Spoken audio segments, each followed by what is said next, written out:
از وادی حصار انیقترش از ورزشگاه مرکزی شهر حصار با شما درود میگم بینندگان عزیز. گزارش مستقیم ما از جریان رقابت آخرین دور ششم لیگ عالی مملکت آغاز می‌گردد. امروز فوتبال بازان دسته برقچی در میدان خانگی خش با پیشرفت موسم کنونی لیگ عالی مملکت باشگاه استقلال رقابت میکنند. طور قید نمودیم این بازی آخرین دور ششم لیگ عالی مملکت است و دسته برقچی در موسم جدید رقابت دوم خش را در میدان خانگی خش دایر میکند.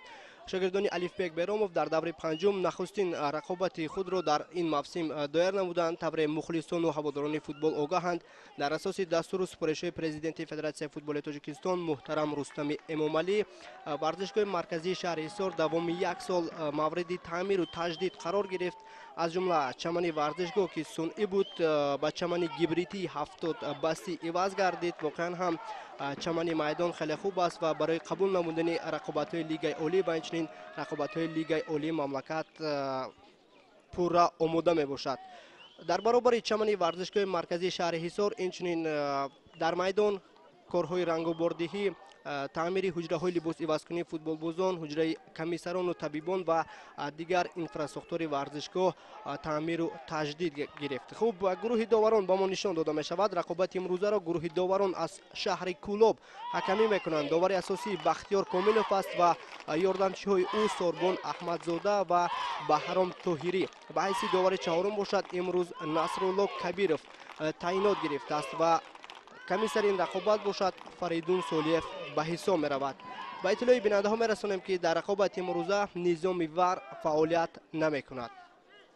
اینجا هیئت هر دو دسته آخرین کارهای تدارکاتی قبل از شروع رقابت را انجام میدهند. باید بگیم که امروز برقچی که دسته میزبان است با پیراهن‌های عنعنوی رنگش سرد رقابت میکند و تیم استقلال باشد با پیراهن‌های رنگش سرخ که برای این تیم نیز پیراهن‌های عنعنوی به حساب می‌رود.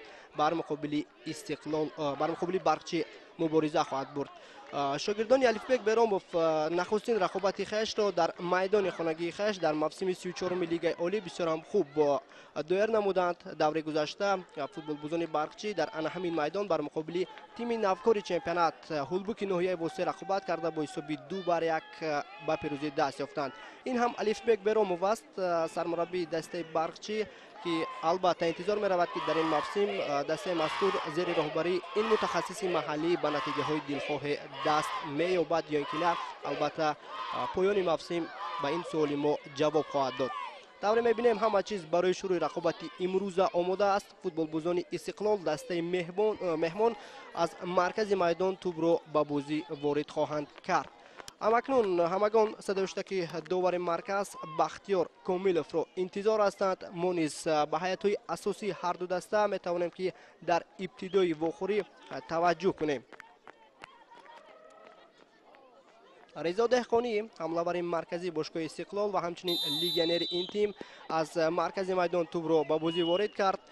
امروز در خط دروازه دسته برقچی دروازه‌بان رقم 27 کوای گودسون است. در خط حمایه رقم 5 برکت الله نگمت الله زاده، رقم 6 محمد کمال، 13 ژایروس آنانا، رقم 14 موسی قهارов بازی میکنند. فوتبال بازان خط نیم حمایه رقم 9 مهران مدامینوف، رقم 3 رحمتچور احمدزاده 49 فریمپونگ بواتنگ و رقم 8 جاویدان خوشوقتов. در خط حمله دسته برقچی رقم 10 عزیزبک دلیف و لیگنر دیگر رقم 11 فردریک اسانته هنرنمایی خواهند کرد. طور بالاتر نیز اشاره کردیم سرمربی دسته برقچی این متخصص محلی الفبک بیراموف به حساب می رود. شکل جگرشوی فوتبال بازان دسته برقچی در رقابت امروزه 4-4-2 است. خوب بیاید به هیئت دسته استقلال نیز توجه میکنیم. امروز در خط دروازه رقم 1 نیکولا ستاشیچ است.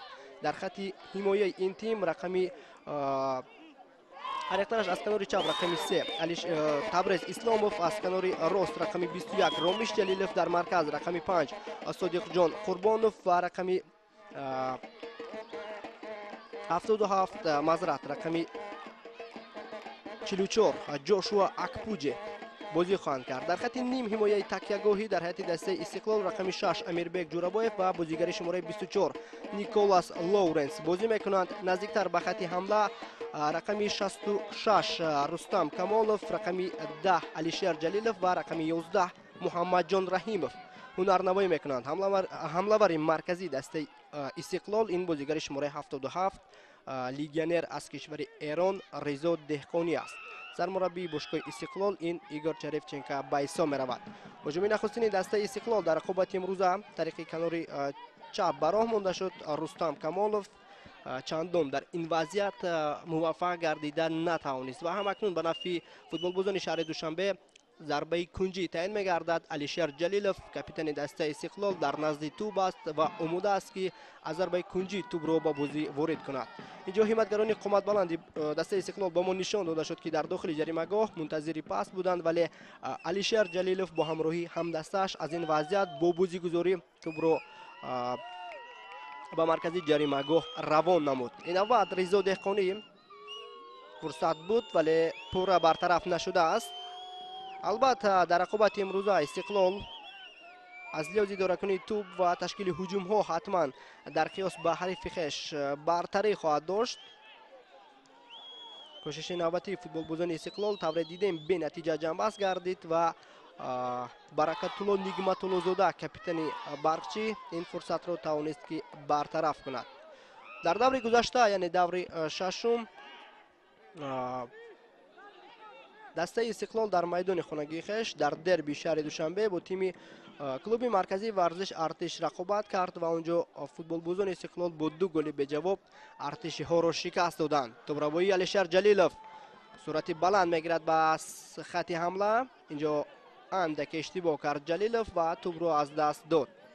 امروز دسته استقلال در چمن گیبریتی هنرنمایی میکند، چون که بازیگران استقلال دوامی 5 دور گذشته آنها در ورزشگاه های چمنش صنعی هنرنمایی داشتند. امروز در قیاس با دیگر رقابت ها در حیاتی دسته استقلال یک قطار تغییرات دیده می شود. از جمله امروز از دقیقه اول نیکولا ستوشیچ بازی را آغاز کرده است. رستم کمالوف پاسیوب به قفا، علیشیر جلیلوف پاسیوب به مرکز جریمه‌گاه و طور دیده محمد کمال توپ را زده از داخل جریمه‌گاه برقچی دور کرد. در دایره واخوری های دور ششم لیگ عالی مملکت الکه یک قطار از واخوری ها دایر شدند، از جمله دسته های ریگر تداس و اسخات در یک بازی بسیار هم سخت به نتیجه مساوی 1-1 دست یافتند. خوجند با حساب 2-1 توانست که هولبوک را شکست بدهد. بعدا دستای پنجشیر و رفشان حاصلات و ایست رفشان در دور ششم به نتیجه مساوی دست یافتند. رقابت دیگری این دور با اشتراک تیم های وخش و کلوب مرکزی ورزش ارتش فعلا جریان دارد.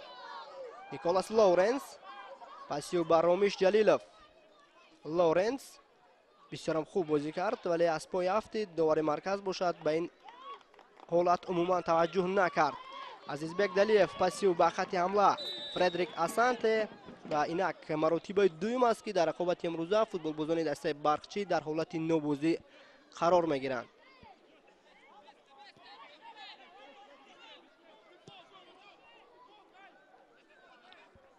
دیگر بار لحظه تکراری به ما نشان داده می شود که واقعا هم فردریک اسانته لیگیونر تیم برقچی در آن همون حالت از حمایتگران باشگاه استقلال پیشتر موقع گرفته بود و البته این حالت از مد نظر داور کناری دور نماند.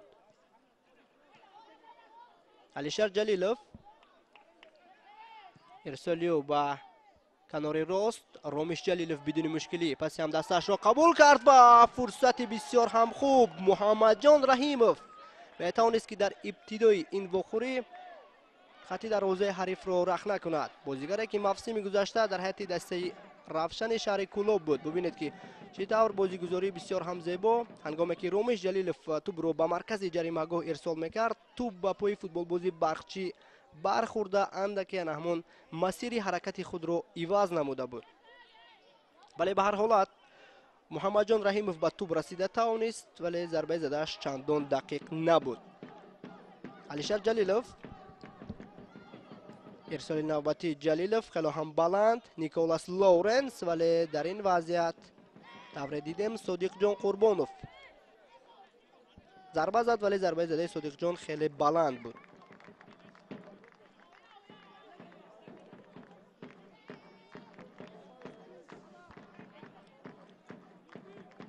دوره گفتیم در دوره گذشته تیم برقچی با باشگاه هولبوک در همین میدان هنرنمایی کرد و پیروزی فوتبالبازان شهر حصار را در همان وخوری عزیزبک دلیف تامین نموده بود. بازیگری شماره 10 دسته برقچی که در موسم 34 لیگ برتر میهن خیلی هم هنرنمایی خوب دارد، هرچند با زدن 5 گل دست یافته است، ولی از جانب کمیسران لیگ فوتبال تاجیکستان 2 گلی به ثمر رسانیده او را خود گل ثبت نمودند. امیربک جورابویف با صورت بلند به خط حمله می رود.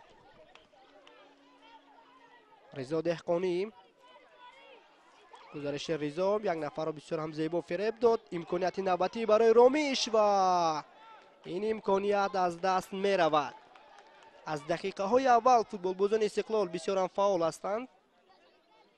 باید بگیم که در موسم جدید یگانه تیمی که از باشگاه استقلال امتیاز ستانید این تیم حاصلات ناحیه فرخار است.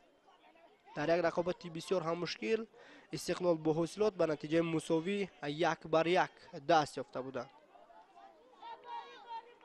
در 4 وخوری دیگر بازیگران شهر دوشنبه پیروز شدند و فعلا با کسب 13 امتیاز پیشرفت یگانه لیگ اولی مملکت هستند. اینجا رضا دهقانی اند که از رخساره خیش جراحت میگیرد. طبیبان دسته استقلال با او یاری اولیه طبی را میرسانند. اینجا نصرالله کبیرов داور احتیاطی اشاره میکند که باید رضا دهقانی کاملا از میدان بیرون شده بعدا یاری اولیه طبی را از طبیب دسته بگیرد.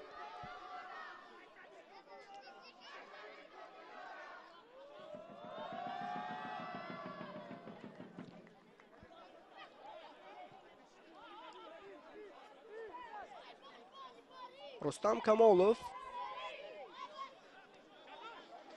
امروز در هیئت ذخیروی باشگاه استقلال 2 فوتبالباز منتخب نورستان تاجیکستان رمضان بختالیف و مهربان عادلزاده قرار دارند. البته در هیئت ذخیروی هستند و در ادامه وخوری سرمربی دسته استقلال ایگور چرفچنکو میتواند که از آنها استفاده کند. علیشر جلیلوف از مرکز میدان توپ را به کنار راست روان نموده بود.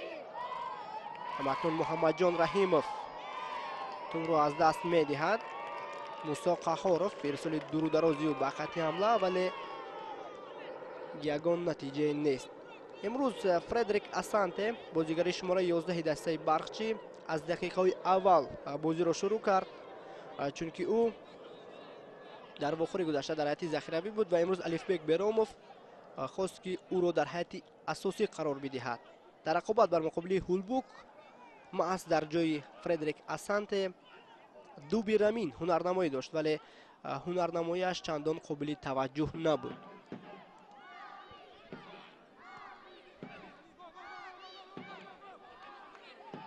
جاشوا اکپوجه پس درست و دقیق به هم دستش روان کردن نتوانست. گزارش بسیار هم خوب از جانب رحمتچور رحمتزاده.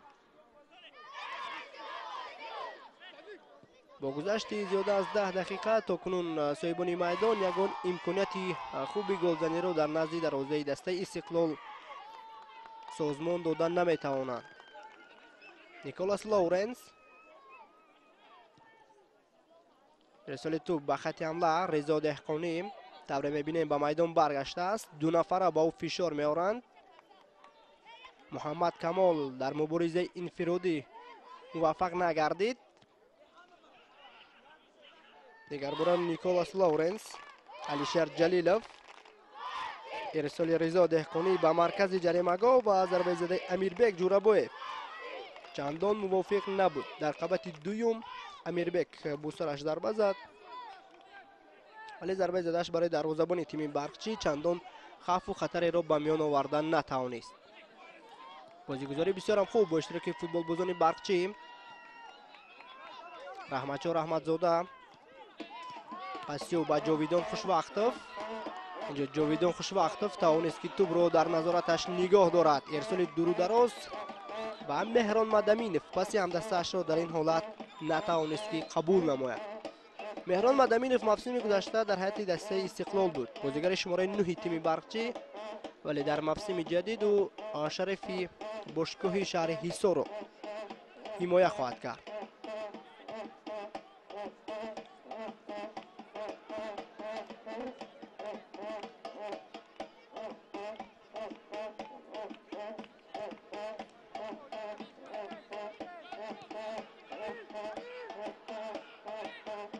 محمد جان رحیمов در مرکز میدان پسیو با رضا دهقانی اندک اشتباه نیست کرد. اینجا رحمتچور رحمتزاده توپ را در نظارت دسته برقچی نگاه داشت. فردریک اسانته و باز هم در حالت نوبازی قرار میگیرد لیگنری دسته برقچی. در نیمه اول باری سیوم است که صاحبان میدان در حالت نوبازی قرار میگیرند و در دو وضعیت تیم برقچی انیخترش حمله بر این تیم فردریک اسانته در افساید بود. رامیش جلیلوف پسیو با محمد جان، ولی محمد جان خواست که بعدی از حمایتگر برقچی گذاشتن بعدا ضربه بزنه. امروز در موقع منوچهر جلیلوف به حیث حمله‌ور مرکزی در هیئت باشگاه استقلال این رضا دهقانی هنرنمایی دارد. بازیگر شماره 77 عزیزبک دلیف توپ را از دست می‌دهد. جاشوا اکپوجه و فردریک اسانته در مرکز میدان برای به دست آوردن توپ مبارزه بردند و طور دیدیم حمایتگر باشگاه استقلال جاشوا اکپوجه موفق گردید. ضربه بسیار هم سخت و خیلی هم خطرناک از پهلوی دروازه از میدان بیرون شد. نخستین امکانیت برای رضا دهقانی بود، ولی از این امکانیت خیش پوره استفاده کرده نتوانست. ببینید که رحمتچور رحمتزاده را فریب داد، بعداً با پای راست ضربه بسیار هم سخت زد. معذرت برکت الله نگمت الله زاده را در وضعیت قبلی فریب داد و بعداً ضربه زد.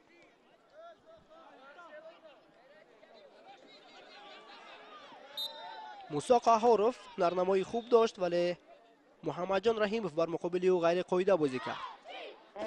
در رقابت گذشتن از موسی قهاروف فوتبالباز شماره 14 تیم برقچی بسیار هم خوب بازی کرده بود، بخصوص در تشکیل هجوم ها نقشی بسیار هم بارز داشت. طور میبینیم در رقابت امروزه و چندان فعال نیست. نیکولا ستاشیچ از موقع خود بیرون آمده زود هجوم حریف را برطرف کرد. علیشر جلیلوف امروز بیشتر هجوم های دسته استقلال توسط کنار چپ براه مانده می شوند. محمد جان رامیش به قفو پاس می دهد. جاشوا اکپوجه تشبس و تردد در رقابت امروزه پوره در دست استقلال است. از لحاظ دورکنی توپ، تشکیل هجوم ها، بعداً ضربه های راست و بعداً ضربه های در عموم نیز استقلال پیشگام است. در بحث مسافه دور خیلی هم بلند اینجا ضربه کنجی تعیین گردید، چون که هنگام رضا دهقانی ضربه را اجرا کرد فوتبال بازی دسته برقچی اندکی ساعت گذاری هم نمود. محض توپ بعد رسیش به پای فوتبال بازی برقچی بعداً از میدان بیرون شد. دیگر بار علیشر جلیلوف برای از ضربه کنجی توپ را به بازی در آوردن به مرز میدان می آید.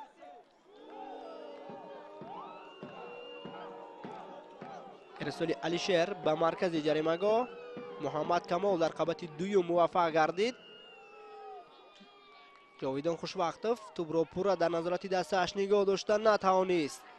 فردریک اسانته عکس الهجوم دسته برقچی شروع می شود، ولی سرعت عزیزبک دلیف چندان کفایتی نکرد. امروز بازیگران دسته برقچی به حیث تیم دوم در میدان هنرنمایی دارند، یعنی در خط دفاع نشسته هجوم های حریف رو برطرف میکنند و میخواهند که در عکس الهجوم ها به دروازه حریف گل بزنند.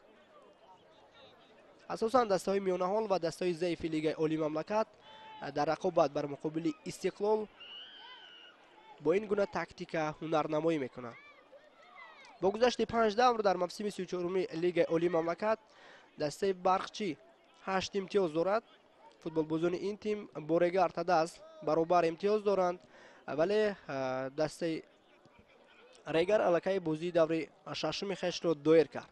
اگر در رقابت امروزه برقچی امتیاز ستاند، پس موقعش در جدول عمومی چمپیونات بهتر خواهد شد. امکانیت نوبتی از دست رفت و برزم این داور کناری بیرقچه خود را بالا نمود.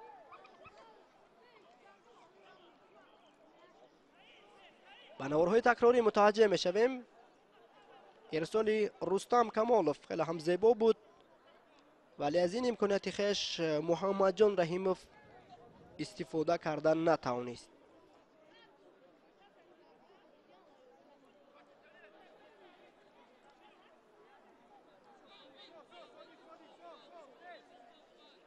بار اخیر دسته های برقچی و استقلال در دور 19 موسم گذشته لیگ عالی به هم آمده بودند و آن واقعه با حساب بزرگ 5-1 به نفع دسته استقلال جنبست گردیده بود. منوچهر جلیلوف خطری کرده بود. رستم سایروف و مارکوویچ با زدن یک گلی دست یافته بودند، ولی در موسم جدید مارکوویچ در هیئت دسته استقلال نیست و بعد به انجام رسیدن شرطنامه‌اش هیئت باشگاه شهر دوشنبه را ترک نمود. محمد کمال امروز در خط حمایه تیم برقچی محض او بیشتر نمایان می شود هنگامی برطرف کردن هجوم های استقلال. رضا دهقانی خیلی هم زیبا بازی کرد، ولی در احاطه 3 نفر در ادامه هجوم توپ را از دست داد. مهران مدامینوف پس هم دستش را توانست که قبول کند. تبریز اسلاموف و رستم کمالوف در یک جایگی به او فشار آوردند و فوتبال بازی دسته برقچی توپ را از دست می دهد.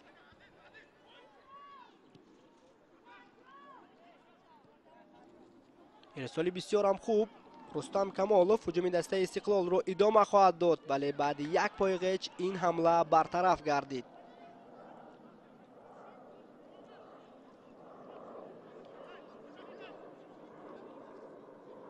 برکت الله نگمت الله زاده در لحظه قبلی انا همون پایغچ انجام دادش باعث باران گردید که هجوم دسته استقلال قطع گردد. با بازیگزاری از اوت توپ رو با بازی وارد کردند. ارسال علیشیر فردریک اسانته توپ رو زده از نزد جریمه‌گاه خش دور کرد.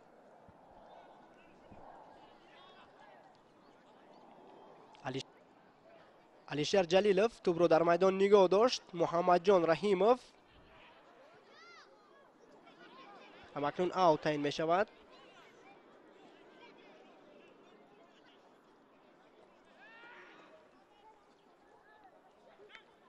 دوام 20 دقیقه است که در خط حمله پر دسته استقلال دیده می شود. پیشرفت عمومی چمپیونات، ولی با وجود آن که شاگردان ایگور چریفچنکا پیشرفتند، ولی با زدن گل تا کنون دست نیافتند. نیکولاس لورنس ارسال طویل به کنار راست. رامیش جلیلوف به قفا پاس می دهد. همکنون جوشوا اکپوجه. کل بازیگران استقلال در نیمه میدانی دسته برقچی هستند. رستم کمالوف و باز هم برکت الله نگمت الله زاده توپ را زده از میدان بیرون نمود.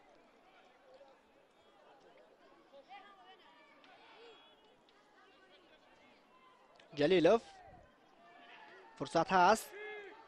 نیکولاس لورنس ضربه از مسافه دور و طوره میبینیم باز هم محمد کمال در خط حمایه دسته برقچی ارزنده هنرنمایی میکند.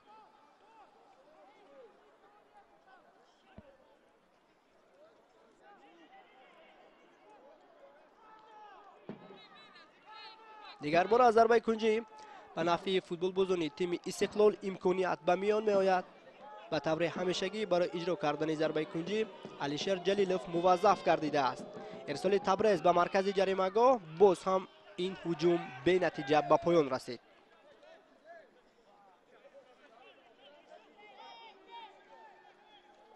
امروز بخت برای رضا دهقانی چندان نمیخندد. او فرصت دارد ولی هنگامی به ثمر رسانیدن گل اندکی تنقیسی میکشد.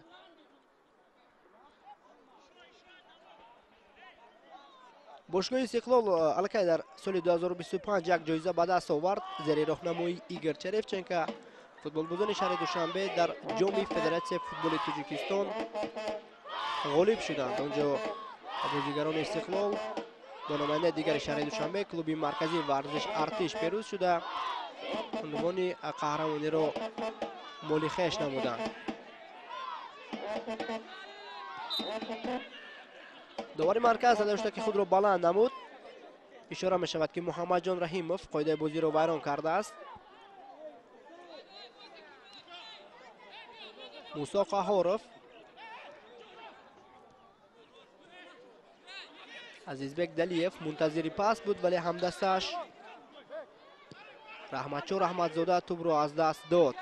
علیشر جلیلوف بسیار هم خوب بازی کرد. زود توپ را به خط حمله ارسال میکند. رستم کمالوف فرصت هست، ضربه ولی کوایه گاتسون ارزنده هنرنمایی کرد. یکی از بهترین امکانیت های گلزنی برای فوتبالبازان دسته استقلال در نیمه اول از دست می رود.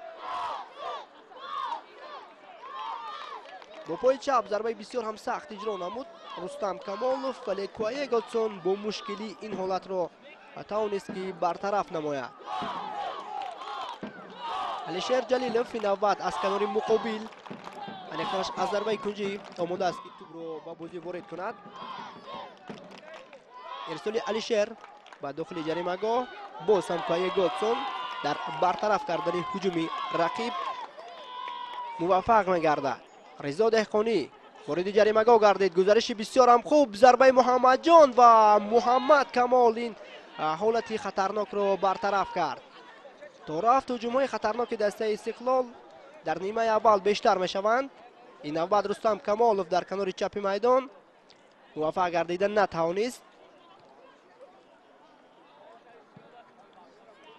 فردریک اسانته یک خودش تنها در خط حمله موفق شده میتواند یا اینکه نه. مبارزه فردریک اسانته با نیکولاس لورنس و داور کناری الکی اشاره میکند که توپ خط معین شده را عبور کرده است.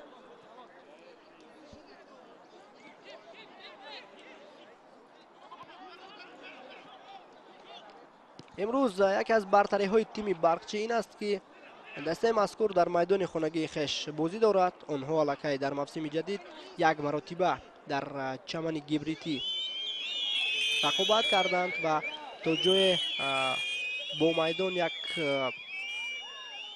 اونس گرفتند ولی دسته استقلال در چمن ورزشگاه گبریتی در موسم جدید بار اول است که هنرنمایی دارد.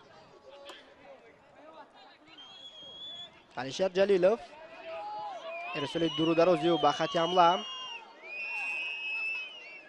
امیربک جورابویف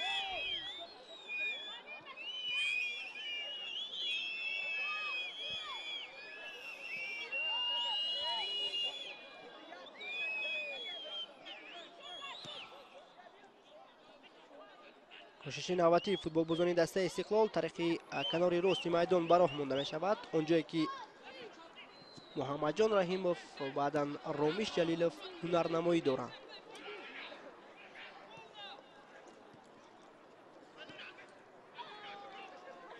رستم کمالوف پسیو به علیشر. امروز علیشر جلیلوف در اکثر مبارزه های انفرادی موفق می شود.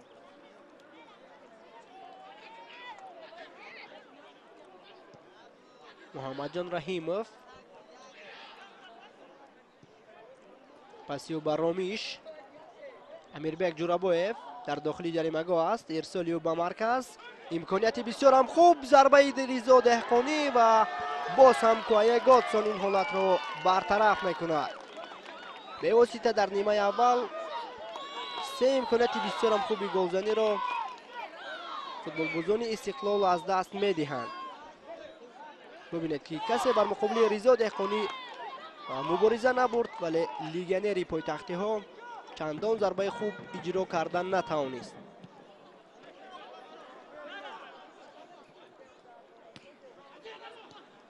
فردریک اسانته همکنون عزیزبک دلیف بعد انتظاری های دور و دراز دیگر باره فوتبالبازان برقچی به هجوم رفتند و همکنون نخستین ضربه کلیدی به نفع میزبانان در رقابت امروزه تعیین می شود.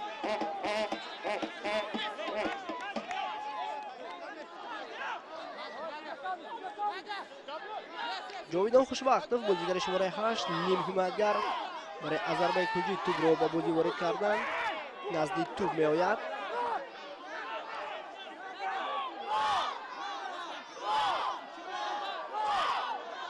ارسال جاویدان خوشبختov بدون رسش به یگان بازیگر از کنار مقابل از میدان بیرون شد. ضربه بسیار هم بلند اجرا کرد جاویدان. یگان هم دستش امکان نداشتند که به توپ برسند.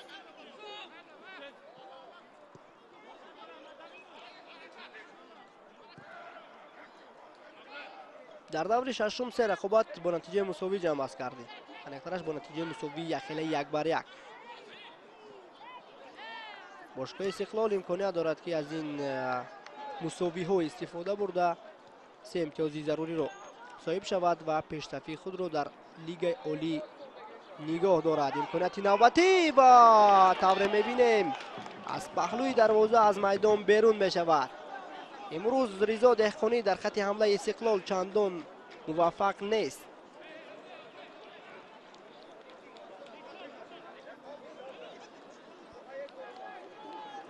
بازیگر شماره 77 اظهار تأسف می‌خورد به خاطر چی؟ به خاطر آنکه برای چی ضربه های زدهش واردی دروازه نمی‌شوند.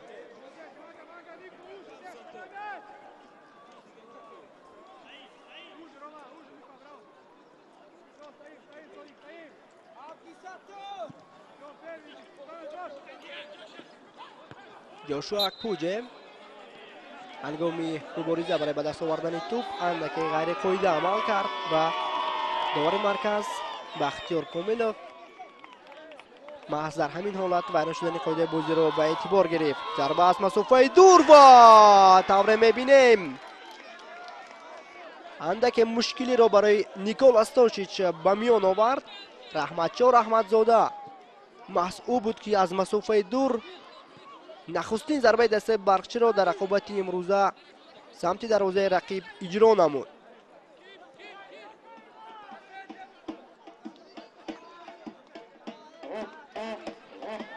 تبریز اسلاموف آیسته آیسته فوتبالبازان برقچی نیز از خط حمایه بیرون آمده بیشتر به حمله میل خواهند کرد چون که در خط دفاع نشستند چندان نتیجه خوبی را به بار نمی آورد. رستم کمالوف تو به مرکز میدان آمد و توپ را قبول نموده همکنون به هجوم می رود. امروز در هیئت دسته استقلال باعث نیم حمایتگران تکیه‌گاهی امیربک جورابویف و لیگنر این تیم نیکولاس لورنس بازی کرده ایستادند.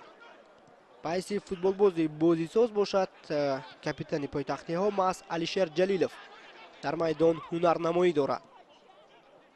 محمد جان رحیموف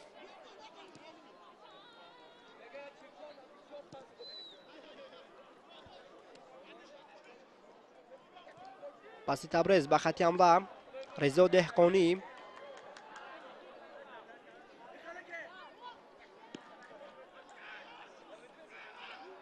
ارسال رضا دهقانی به داخل جریمه‌گاه برقچی از کنار مقابل رامیش جلیلوف پس او را قبول نمود. نیکولاس لورنس توپ را از دست داد. همکنون عزیزبک دلیف عکس العمل دسته برقچی را شروع خواهد کرد. فردریک اسانته باز هم در خط حمله فردریک یک خودش تنها است. جاویدان خوشبختov پس او به مهران مدمینوف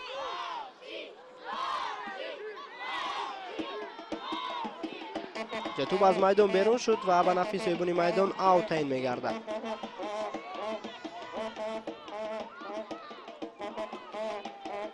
فوتبالبازان دسته برقچی اندکی هراس دارند هنگامی به هجوم رفتن.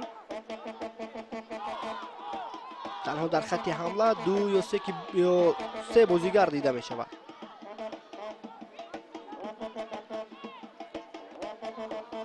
با گذشت 5 دور دسته استقلال با دروازه حریفان خویش 9 گل زده است.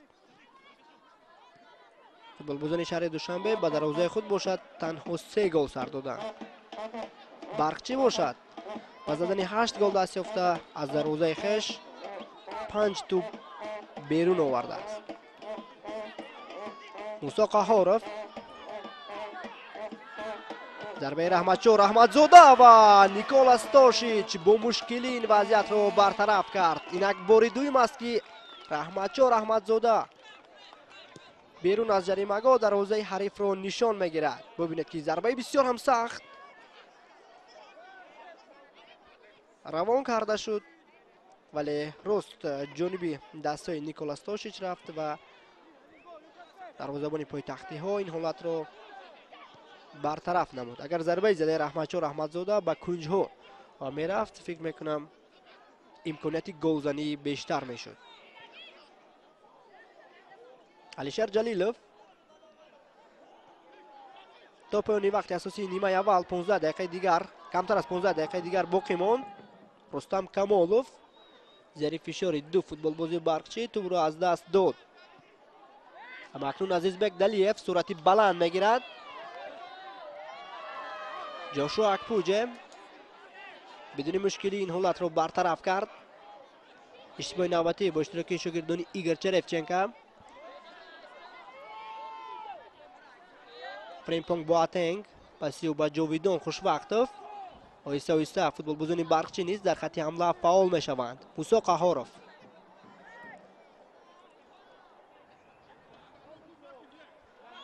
حرکت‌های زیبای موسی قهارov شروع میشوند و از دو نفر توانست که رها یابد ولی در فرصت نوبتی جاشوا اکپوجه توپ رو از زیر نظارت او گرفت.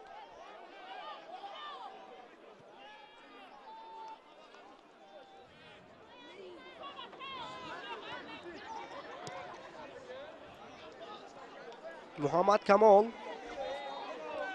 ارسالی او به خط حمله اندکی خطرناک بازی کرد موسی قهارov. همکنون عزیزبک دلیف حسمتگر دسته استقلال گذاشته نتوانست. محمد جان رحیموف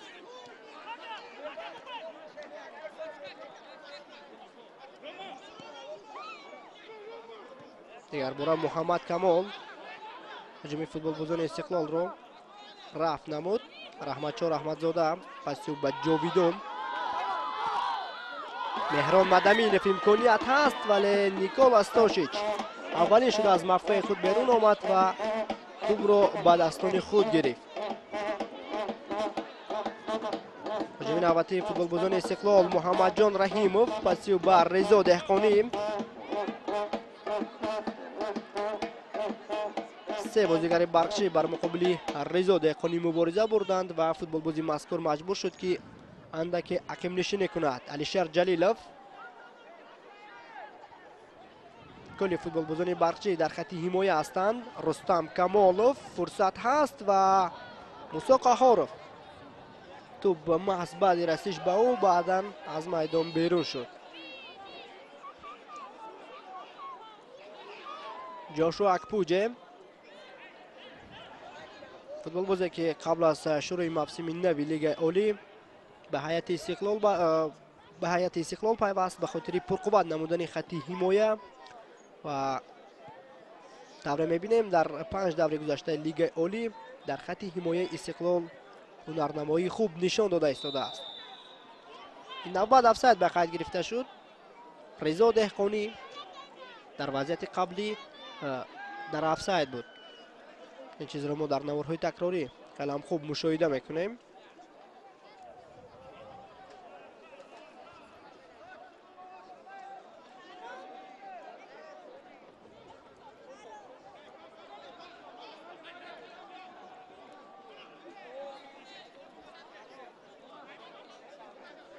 فوتبالبازان دسته برقچی اگر نیمه اول رو با نتیجه مساوی نیز جمع بست کنند برای آنها یک نتیجه خوب هم خواهد بود. ضربه از مسافه دور و کوایه گالتسون زود به موقع خود برگشته این حالت رو برطرف نمود. در وضعیت قبلی علیشر جلیلوف از مسافه دور دروازه حریف را نشان گرفت. این نوبت بازیگری دسته برقچی این گونه تصمیم میگیرد ولی ضربه زدهش کلا به سراغای نوانیق رفت. در بیشتری حالات صاحبان میدان توکل کارانه کرده بعدا ضربه میزنند. رستم کمالوف پسیو به علیشیر، ارسال علیشیر به کنار مقابل. رامیش جلیلوف در داخل جریمه گاه است. عزیزبک دلیف بر مقابل او هنرنمایی کرد و همکنون تو از میدان بیرون می شود.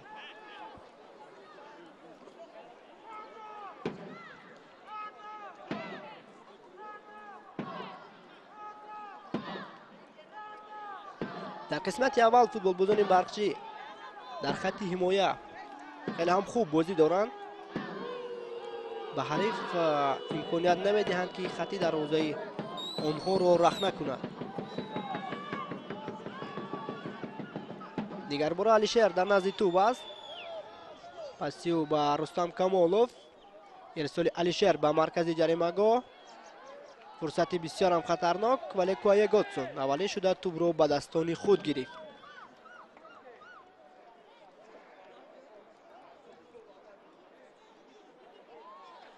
اگر هنرنمای فوتبال بازان دسته استقلال به همین شکل ادامه یابد پس سرمربی دسته ایگور چریفچنکو مجبور می شود که در قسم دوم به واسطه در خط حمله تغییرات به میان آورد. این زمان در هیئت دسته استقلال به حیث حمله‌وران محمد نظریف، بعدا رمضان بختلیف، اینچنین رستم سایرف هنرنمایی دارند. عزیزبک دلیف از پای افتید و دوبار وضعیت استانداردی تعیین میکند. یک از هجوم‌های خطرناکترین تیم برقچی در نیمه اول براه مانده شد ولی هنگام برطرف کردن این هجوم فوتبال بازان دسته استقلال غیر قاعده عمل میکنند. علیشیر جلیلوف و دیگر فوتبال بازان دسته استقلال با قرار برآورده داور مرکز بختیار کاملوف اعتراض بیان میکنند.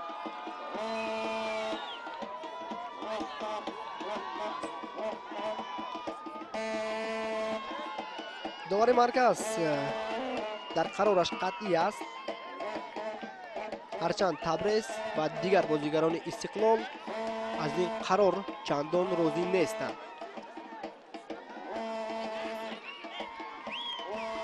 ایگور چریفچنکو با ما نشان داده می شود 100% از هنرنمای شاگردانش در نیمه اول راضی نیست. مهران مدمینوف بازیگر شماره 9، اینجا علیشیر جلیلوف به خاطر خلل ایجاد نمودن به کار داور با برگه زرد مجازات می شود. البته در همه حالت باید به قرار برآورده داور احترام باید گذاشت ولی اینجا اندک که کاپیتان پایتختی ها خشم و غضب خود را اداره کردن نتوانست. به این وضعیت توجه میکنیم. ضربه هم اجرا گردید ولی دیوارچه دفاعی این ضربه را برطرف کرد. در وضعیت قبلی عزیزبک دلیف ضربه جریمه وی را اجرا نمود. بازیگر مذکور که با پای چپ بازی میکنند محض او ضربه را اجرا کرد. اینجا اگر رضا دهقانی قاعده بازی را وران نمیکرد پس برای عزیزبک دلیف امکانیت گلزنی به میان می آمد. فردریک اسانته ولی داور مرکز صداشت که خش را بلند نمود. کمتر از 5 دقیقه دیگر ماند تا پایانی خاتمه وقت اساسی قسم یکم. همان حساب با 0-0 است.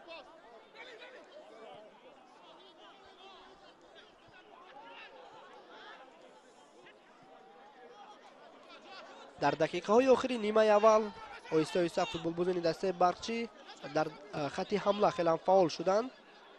رامیش جلیلوف پسیو به خط حمله ولی دوبار زود بیرقچه خود رو بلند میکنند. طبعا دیدیم باز هم محمد جان رحیموف در افساید است.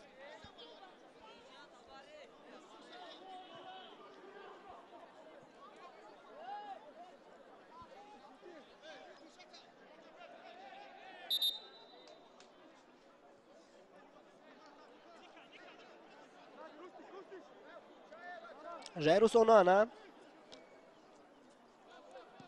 توپ رو با بازی در آورد. موسی قهارف خیلی هم خوب فوتبالبازان استقلال رو فریب دادن. دیگر برا موسی قهارف در کنار چپ میدان، پسی با عزیزبک دلیف. دلیف با قفا پاس میدهد. جاویدان خوشوقتов. علیشیر جلیلوف بعدی بیرون نمودن قاعده بازی توپ رو با نظارت خویش گرفت. معذرت در این وضعیت نیکولاس لورنس با قاعده تیزی دست داده است.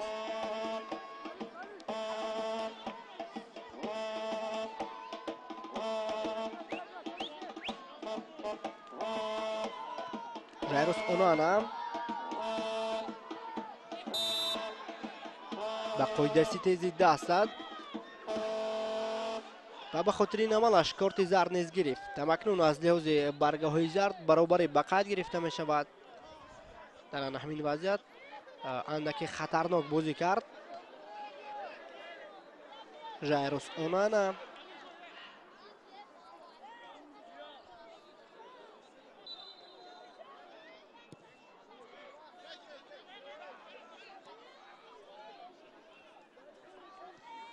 فوتبالبازان استقلال در نیمه اول حداقل کوشش میکنند که با دروازه حریف یک گل بزنند. نیکولاس لورنس پسی با رامش جلیلوف رفتن نرسید. موسی قهارف در ایوته دو فوتبالباز استقلال و بر مقابلش غیر قاعده عمل نمودند. در پایان نیمه اول با اشتراک فوتبالبازان هر دو دسته قاعده ویرانکنی ها بیشتر دیده می شود. در برابر جایروس اونانا همچنین در نیمه اول علیشیر جلیلوف نیز کارت زرد گرفت.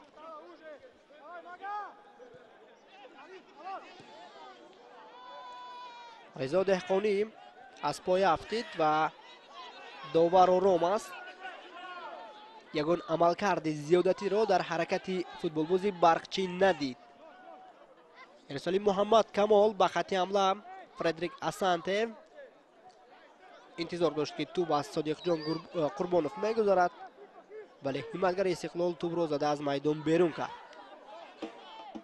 احمدشاه رحمتزاده فرمپونگ بواتنگ ارسال فرمپونگ خیلی هم بلند است. رامش جلیلوف و عزیزبک دلیف بله دوبار علاقه صدایشته که خود را بلند نموده اشاره میکند که دلیف بر مقابل حریف قاعده بازی را ویران نموده است. بله واقعا هم دلیف از قفو اندکی رامش جلیلوف را تیله داد و فوتبالباز استقلال موازنت خویش را از دست داد.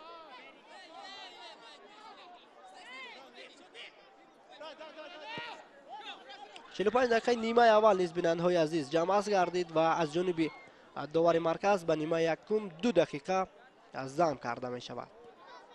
اگر متوجه کنیم در نیمه اول چندان تلف یافتنی وقت دیدن نشد. رضا دهقانی بر مقابل او مهران مدمینف مبارزه برد. علیشیر جلیلوف از 2 نفر خیلی هم زیبا گذشت، وارد جریمه‌گاه نیز گردید ولی نقطه نهایی چندان خوب نبود. اکنون فردریک اسانته امکانیت بسیار هم خوب برای فوتبالبازان دسته برقچی، ولی فردریک اسانته توپ را از دست داد. در آخرین لحظه لیگنری دسته شهر حصار هجوم حریف را به گل تبدیل دادن نتوانست. ببینید که در این وضعیت چطور صادق جان قربانوف را گذاشت، ولی همتگر دسته استقلال زود به موقع خود برگشته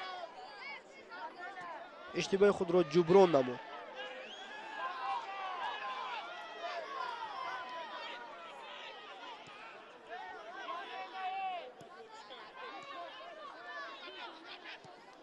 علیشیر جلیلوف گزارش علیشیر ارسالیو بعد داخلی جریمه‌گاه خیلی هم بلند و به سراغ نوانیق را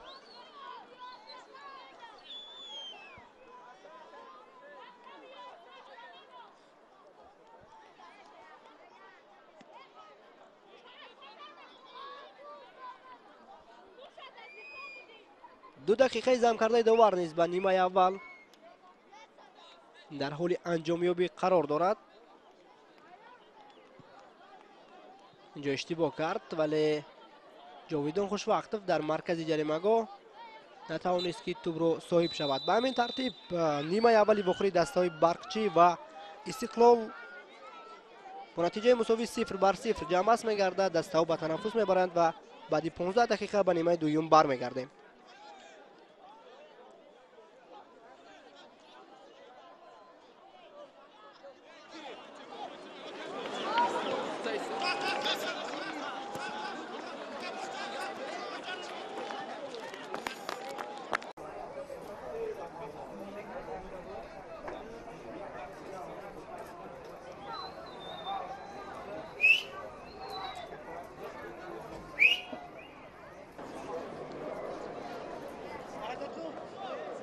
از حریم هوایی ورزشگاه مرکزی شهر حصار طیاره میگذرد و همکنون قسم دومی بخوری دستای استقلال و برقچی آغاز میگردد. بختیار کاملوف داور مرکز صدایش که خیش رو بلند نمود. بیاید در نیمه دوم با حیات هر دو دسته توجه میکنیم. در خط دروازه دسته برقچی اینجا یک برخورد بسیار هم سخت در ابتدای نیمه دوم به میان آمد. طبیبانی هر دو دسته را زود با میدان دعوت میکنند. مهران مدمینوف هنگام برطرف کردن حمله رقیب از رخساره خیش شوسه گرفت. داور مرکز زود کارت زرد را از جیب خیش بیرون آورده است.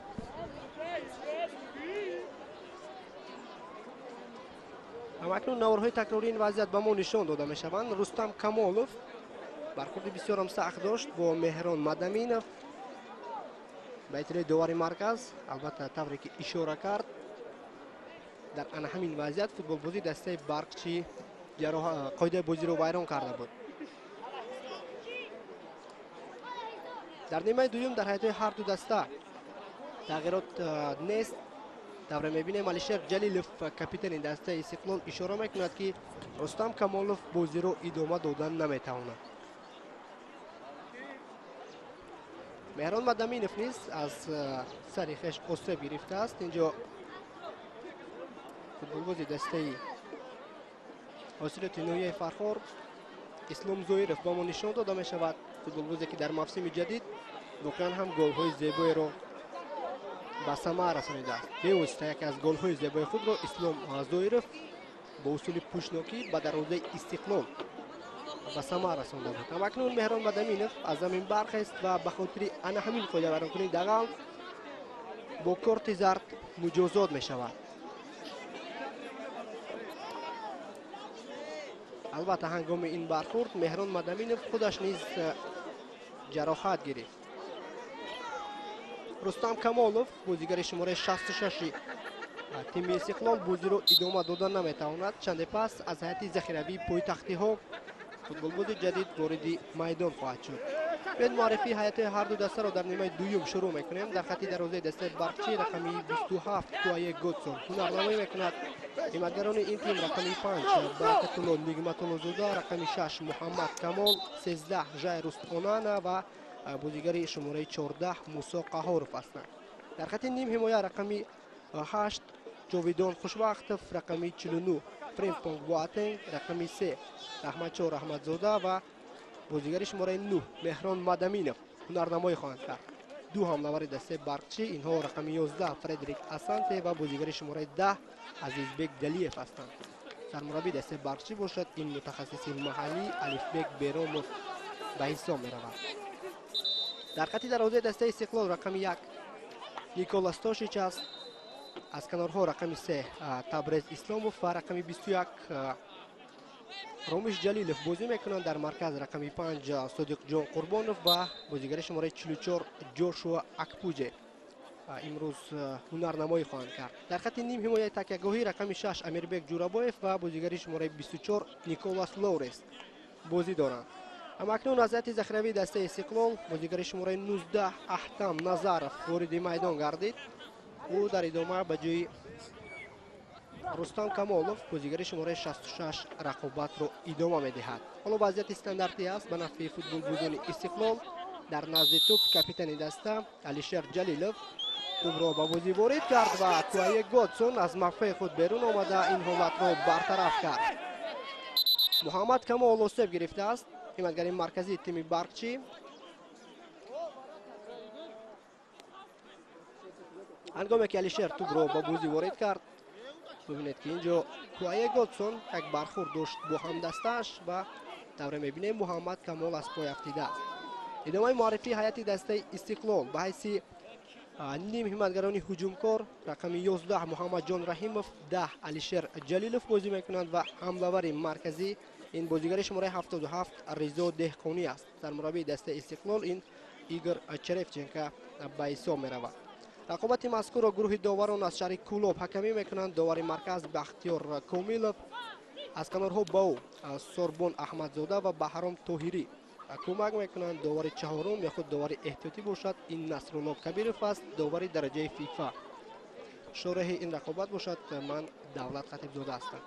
اکنون طبیبان دسته برقچی به فوتبال بازی آسیب برداشته یاری اولیه تیبی را میرسانند. به احتمال زیاد محمد کمال نیست بازی را ادامه دادن نمیتواند. بله طبیب دسته اشاره میکند که باید او را ایواز نمایند.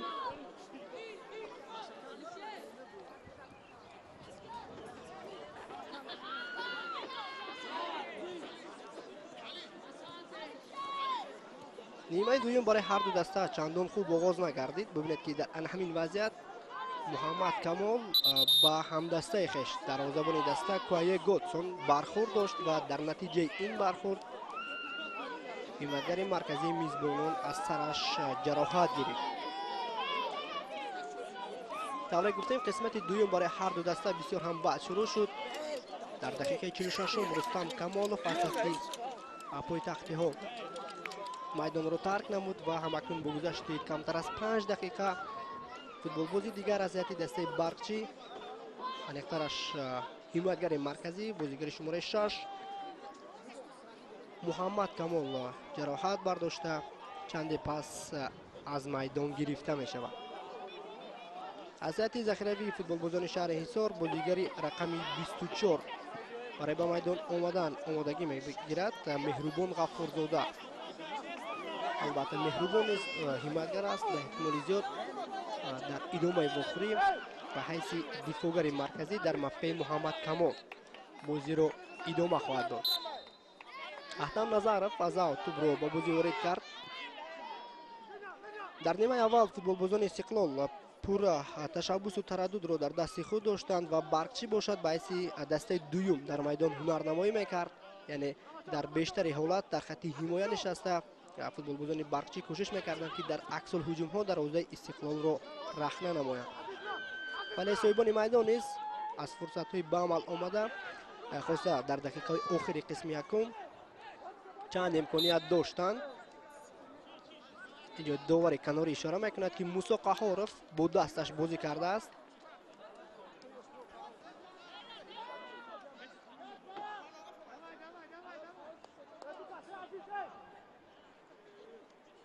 هنگامی که رامیش جلیلوف توپ را میخواست به داخل جریمه‌گاه روان کند اندکی رسش توپ به دست از جانب موسی قهارov دیده شد. دیگر بار وضعیت استانداردی است. علیشر جلیلوف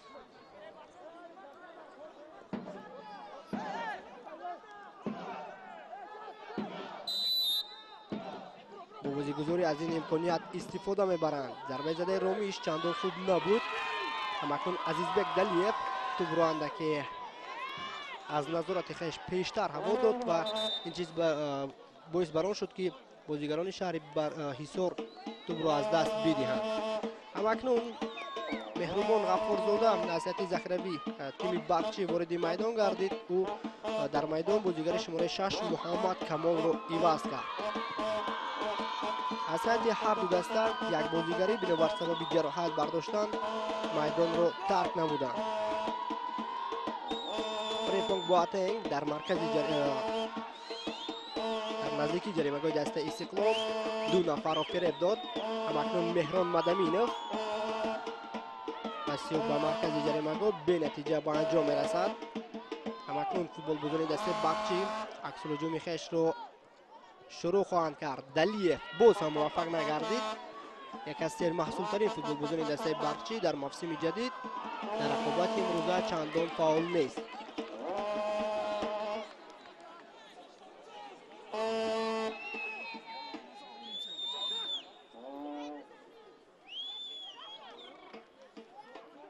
دوره میبینیم واقعا هم دسته استقلال در رقابت امروزه اندکی با مشکل روبرو شده است. آنها در سفر بر مقابل برقچی آنگونه هنرنمایی که در 5 دوره قبلی نشان میدادند دیده نمی شود. البته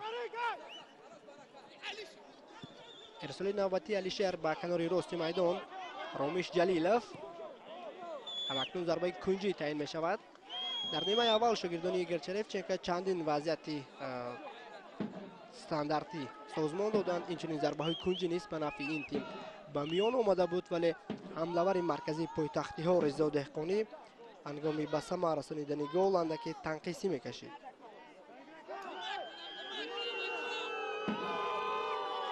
جلیلوف به طور همیشگی در نزد توپ است. ارسال علیشهر به مرکز جریمه گل و توپ در داخل دروازه دسته برقچی است. حمایتگر مرکزی پایتختی ها جاشوا اکپوجه در قبط دوی موفق گردید که با سر ضربه بزند و نهایت ضربه زدش وارد جریمه گاه نیز شد. بعدی تلاش های پیوسته بالاخره بازیگران استقلال به زدن گل موفق می شوند. دقیقه 55 نیمه دوم و مؤلف گل لیگیونر باشگاه استقلال جاشوا اکپوجه گردید.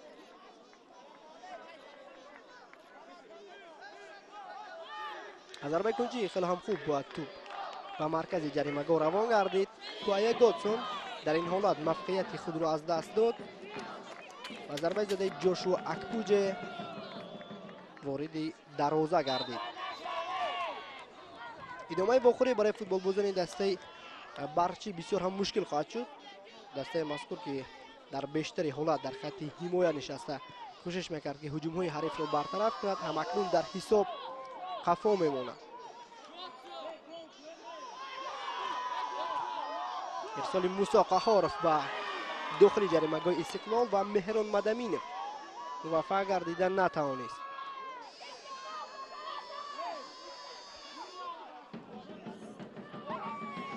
تبریز اسلاموف امیربک جورابویف با صورت بلند به خط حمله می رود. ارسال امیربک به کنار چپ رضا دهقانی همکنون احتم نظرف. ارسال احتم به همدستایش رفته نرسید. نیکولاس لورنس خیلی هم زیبا بازی کرد. ضربه نیکولاس لورنس و از پهلوی دروازه بیرون شد. در قسمت دوم هجوم‌های خطرناک با اشتراک فوتبالبازان استقلال طرف بیشتر می شود. ببینید که در این حالت کسی بر مقابل لورنس مبارزه نبرد و لیگیونر نیگریایی پایتختی ها بدون مشکلی ضربه اجرا کرد، ولی ضربه زدهش خطا رفت.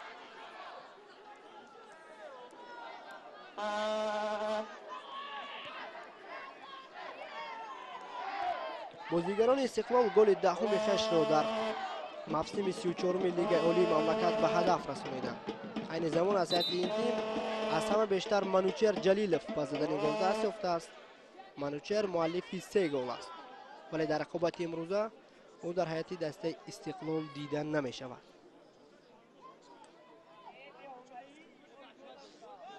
بازیگر نوبتی از هیئت باشگاه استقلال اوسم میگیرد. معذرت از هیئت دسته برقچی و کاپیتان این تیم برکت الله نگمت الله زاده از پای راست خویش جراحت گرفته است.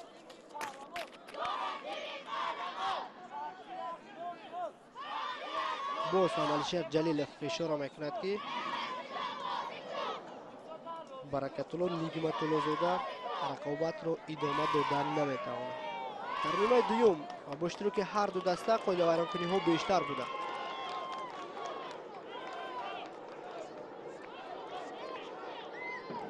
همکنون کاپیتان دسته برقچی با یاری طبیبان میدان را ترک میکند.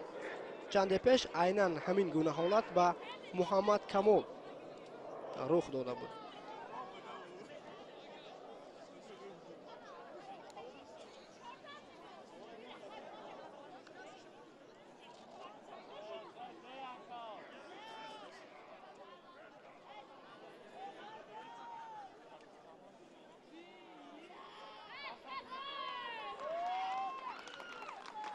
چند پس در حیاتی دسته برقچی تغییرات نوبتی به میان می آید. بازیگر شماره 17 دسته فوتبال بازونی شهر حصار حمایتگری نوبتی مهربان حمیدov وارد این میدان خواهد شد. الفبک بیراموف بعد از آن که شاگردانش در این رقابت به دروازه خود گل سر دادند مجبور شد که زود تغییرات ها رو انجام بدهد. رامیش جلیلوف در مبارزه با عزیزبک دلیف توجیه موفق نیز گردید. زود توپ را به بازی وارد کردند. رضا دهقانی در کنار راست میدان و بر مقابلش قاعده بازی ویران می شود. از 3-2 حصه رقابت مذکور جمع گردید و تا پایان وقت اساسی کمتر از 30 دقیقه دیگر باقی ماند. همکنون به جای برکت الله نعمت الله زاده فوتبال بازی شماره 17 مهربان حمیدov وارد میدان گردید. اینچنین تغییرات نوبتی به جای فردریک اسانته از حیث بازیگران نوبتبای فوتبال بازی شماره 63 شهرزاد رجبوف به میدان می آید.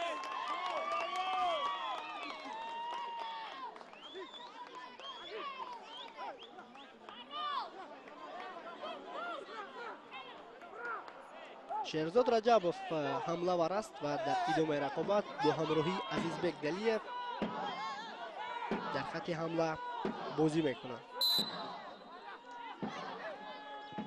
ارسال علیشیر جلیلوف و کوی گوتسون اولین شده به توپ رسید. شهرزاد رجبوف عکس هجوم دسته برقچی رامیش جلیلوف بعد یک پایغچ بدون قاعده و رکنی توپ رو به نظارت فوتبال بازون استقلال برگرداند.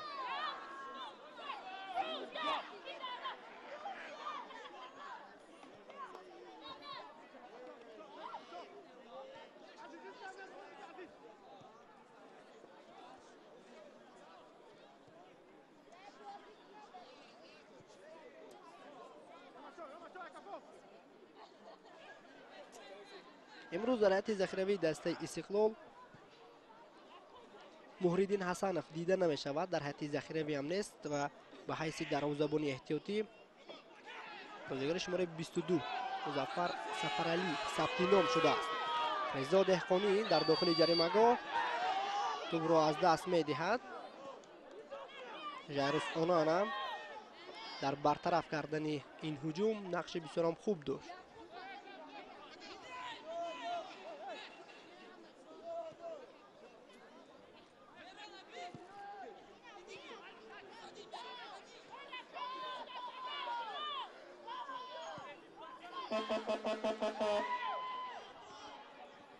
به حیث حمله‌آور مرکزی دسته برقچی دوره می‌بینیم شهرزاد رجبوف هنرنمایی دارد. بازیگری که چند پیش از هیئت ذخیروی وارد میدان گردید. محمدشاه رحمتزاده عزیزبک دلیف همکنون از کنار مقابل مهربان مدمینوف ضربه مهربان خیلی هم بلند و کاملا نادرست رفت.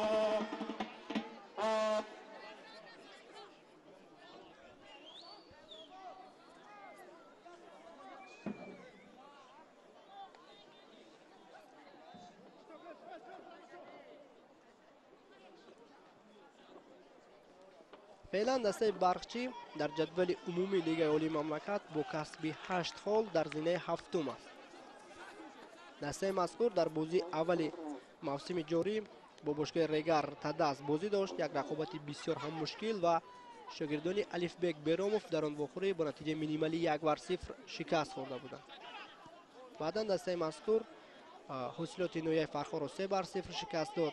اینچنین بر مقابل هولبوک با حساب 2-1 پیروز گردید و در دو واخوری دیگر بر مقابل تیم های پنچر و کلوب مرکزی ورزش ارتش به نتیجه مساوی دست یافت.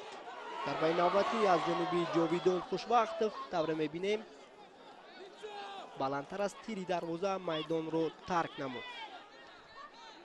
امروز ترکیب آرایی ها با اشتراک صاحبان میدان دیده نمی شود. هنگامی که فوتبال بازان برقچی به نزدیکی دروازه استقلال نزدیک می شوند زود دروازه حریف رو نشان می گیرند که با این تاکتیک بازی کردن در بیشتری حالات کار نمی‌دهد.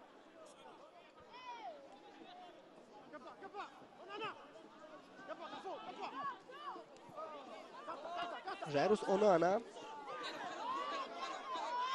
بعد از آن که حیثیت دسته برقچی کاپیتان دسته برکت‌الله نیگمت‌الله از میدان بیرون شد، در ادامه واقعی دستبند کاپیتانی در دست مهربان غفورزاده است.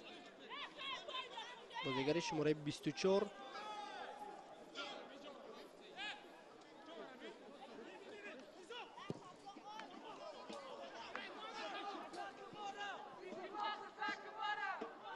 محمد جان رحیموف در نیمه دوم چندان فعال نیست. تبریز اسلاموف پس تبریز به سراغ نوانیق می رود.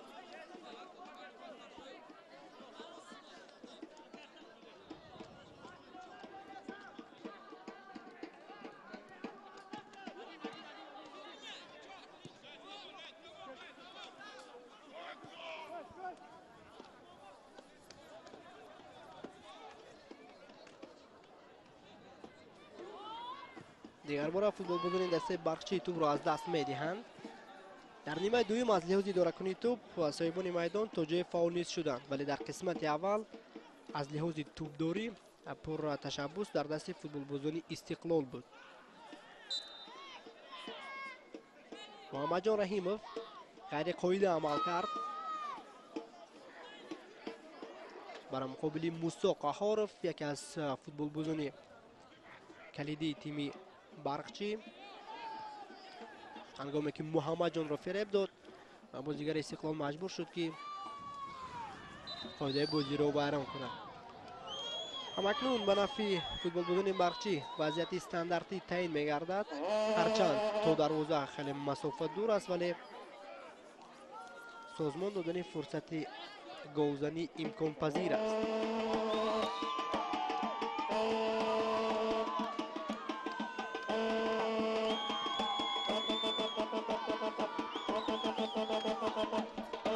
در دست توپ بازیگر شماره 8 جاویدان خوشوقت موقع میگیرد. نیم حمایتگری دسته برقچی با اشتراک بازیگران دسته استقلال نیز جهتی برطرف نمودن این حالت دیوارچه دفاعی نیز سازمان داده می شود. ضربه جاویدان خوشوقت و بسیار هم بلند بود. در قسمت اول به نفع فوتبال بازان دسته برقچی یک وضعیت استانداردی به میان آمده بود و اونجا عزیزبک دلیف ضربه را اجرا کرده بود، ولی در قسمت دوم جاویدان خوشوقتوف این مسئولیت را به دوش خیش میگیرد.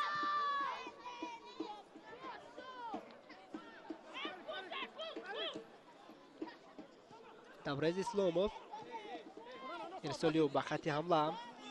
ژایروس اونانا به حریف عموما امکانیت نداد.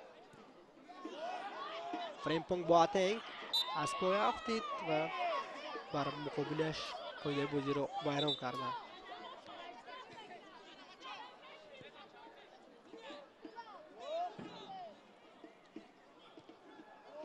امکانیت نوبتی برای فوتبال بازان دسته برقچی و جاشوا اکپوجه در آخرین وضعیت هجومی حریف را قطع نمود.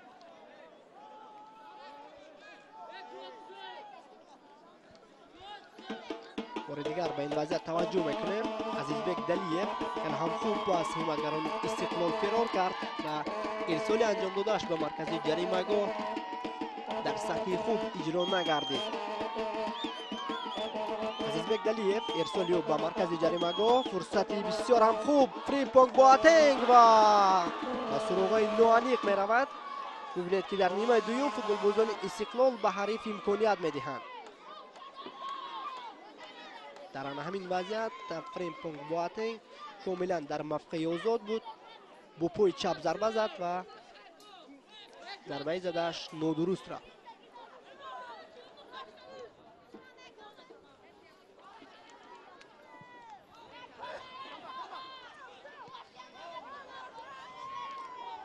بازیگران برقچی بعد از آن که به دروازه خویش گل سر دادند، در خط حمله خیلی هم فعال شدند. ترکیب روی بسیار هم زیبا. ارسال تبریز اسلاموف به داخل جریمه‌گاه ولی علیشیر جلیلوف معذرت در وضعیت قبلی محمد جان رحیموف امکانیت داشت بهر اجرا کردن ضربه.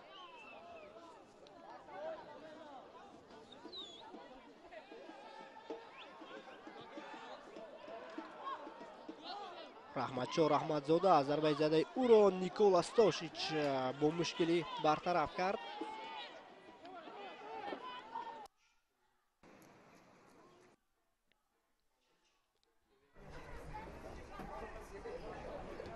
در قسمت دوم در حیاتی دسته استقلال تنها یک تغییرات به میان آمد. تا اونجا رستم کمالوف جراحت برداشت و به جای او احتم نظرف یک از فوتبال بازی سر تجربه دسته استقلال وارد میدان گردید.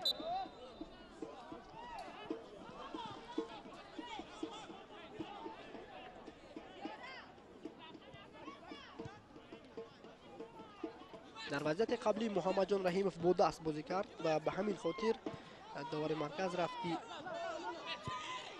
بازی رو من نمود.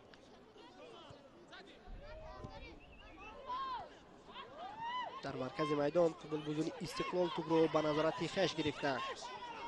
فرصت نوبتی برای محمد جان رحیموف ولی در ادامه حمله اندکی اشتباه کرد.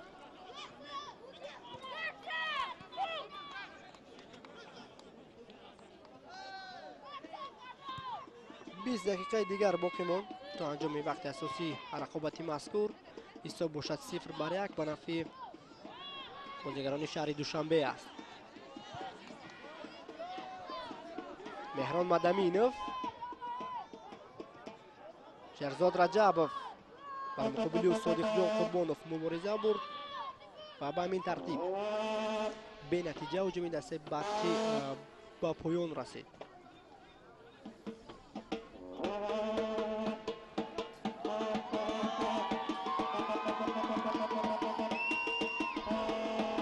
شهرزاد رجبوف تو از میدان بیرون شد یا اینکه نه؟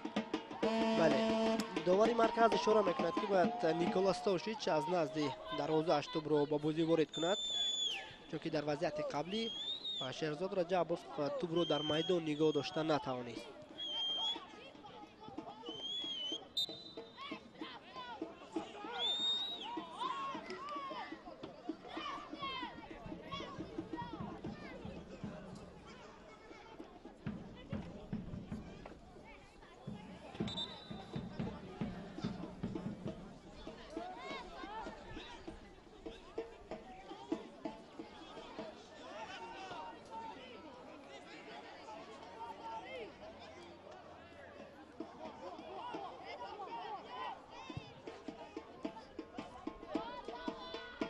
باز هم به نتیجه جنبست میگردد هجوم دسته برقچی. در رقابت امروزه چندان فرصت های خوبی گلزنی نداشتند بازیگران شهر حصار و می توانیم بگیم که دسته استقلال در این رقابت اندکی با مشکلی روبرو نشده ایستاده است.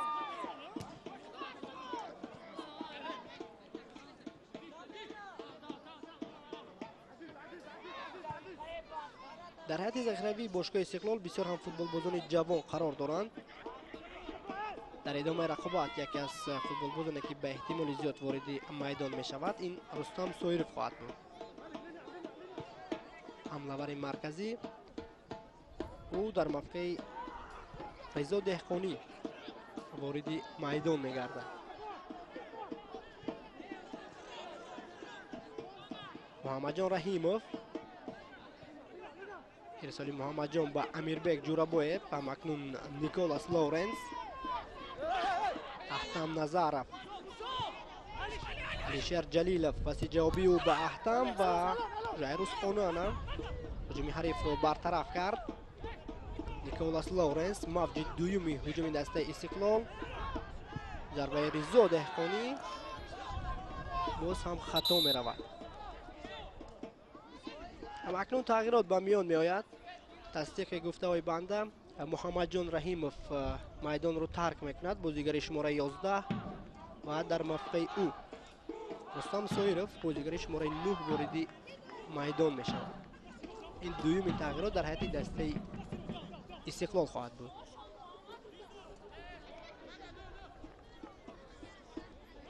در رقابت امروزه محمد جان رحیموف چندان فعال نبود و البته هنرنمایی او را سرمربی دسته بها داده او را از میدان گرفت.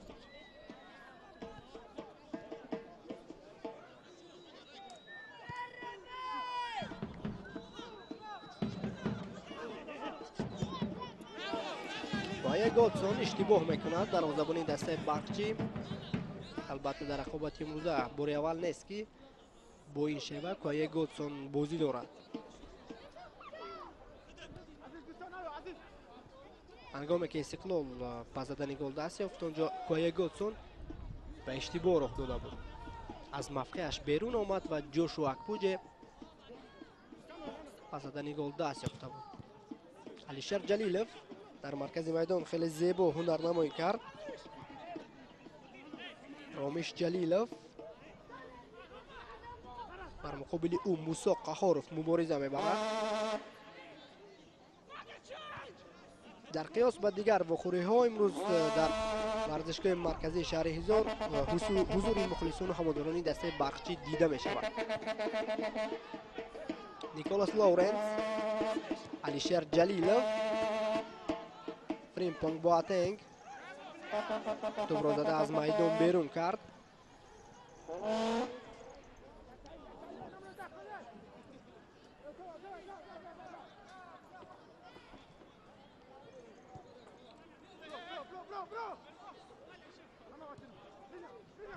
دیگر باره امیربک با توپ است. همکنون احتم نظرف توپ را از دست داد. اکسون هجومی دسته برقچی جاویدان خوشبخت ولی پسی انجام داده جاویدان به عزیزبک دلیف رفتن نرسید. کوشش نوبتی پایتختی ها رستم سویرف و بعد از آن که وارد میدان گردید زود در حالت افساید قرار میگیرد.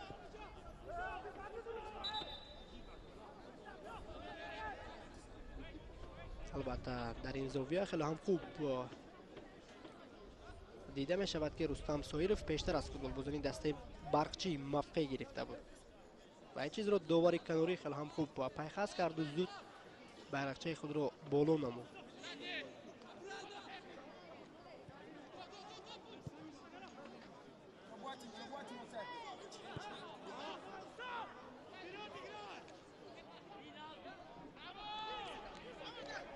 اوت تعیین می شود به نفع بازیگران استقلال.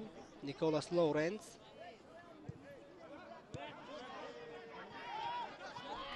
قهرمان فعلی چمپیونات تاجیکستان اومد با فوتبال بین دسته های لیگ اولی این باشگاه استقلال است و در موسم جدید نیز فوتبال بازیکن این تیم عزم دارند که عنوان قهرمانی را دفاع کنند. رامیش جلیلوف توپ را از دست داد. بازیگران برقچی بر مقابل او دو نفره مبارزه بردند و به مقصد خویش رسیدند.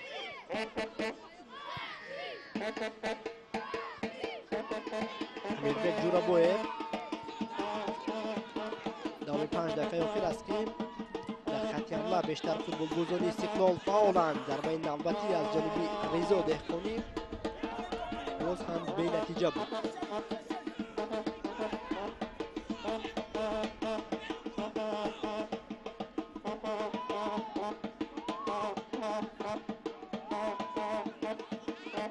سرمربی دسته الفبک بیراموف بعد هر یک رقابت در مسابقه خویش با نمایندگان وسایل اخبار عمومی قید میکند که شاگردان او و در عموم دسته برقی از یگان تیم ترس و هراس ندارد و برای به دست آوردن نتیجه نظر است. فوتبال بازیکن این تیم آمادند که تا پایان موسم مبارزه برند. بعد خاتمه 5 دور یک از تیم هایی که در موسم جاری بسیار هم بد بازی دارد این تیم پنجشهری ناحیه جلال‌الدین بلخی است. با گذشت 6 دور دسته مذکور تنها 2 امتیاز به دست آورده است.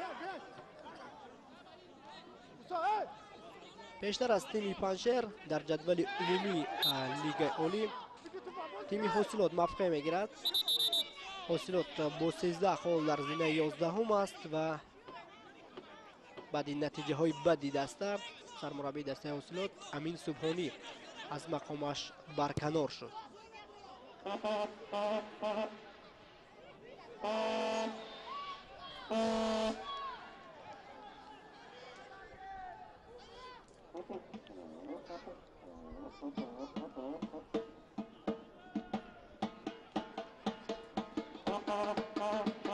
جوان افریق فوتبال بزرگی دسته باغچی آوت تعیین شده است. مهران مدمینوف استاشیچ در خط دروازه استوارانه هنرنمایی میکنه. در بیشتر از رقابت‌ها سرمربی دسته استقلال به محیدین حسنوف امکانیت میدهد، ولی امروز در هیئت دسته استقلال نه محیدین حسنوف قرار دارد و نه حمله‌ور مرکزی این تیم منوچهر جلیلوف. هنگام برطرف کردن این هجوم دروازه‌بان دسته استقلال نیکولاس تاشیچ از کمر خویش جراحت گرفته است و دیگر بار طبیبان دسته مجبور میشوند که برای رسانیدن یاری اولیه طبی وارد میدان شوند.